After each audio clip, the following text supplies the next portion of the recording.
High বন্ধুরা, তোমরা সবাই কেমন আছো? আমি এখন স্নান টান করে ঠাকুর দিয়ে এসে পড়েছি রান্না করার জন্য। এখন আমি কড়াইটা বসে দিয়েছি।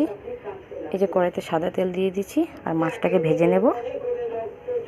এই যে আমার এখন মাছটা ভাজি হয়ে গেছে আর আলুটাকে হালকা ভেজে নিয়েছি। এখন আমি মশলাটাকে ভেজে নেব।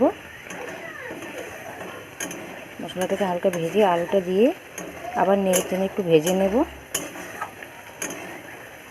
আমি আবার আলুটাকে এখন নেড়ে চেড়ে ভালো করে ভেজে নিচ্ছি। ভেজে এখন পরিমাণ মতো জল দিয়ে দেবো।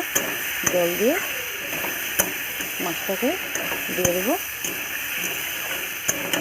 এখন মাছটা দিয়ে দিচ্ছি। মাছটা দিয়ে একটু ধনিয়া পাতা দিয়ে দেবো।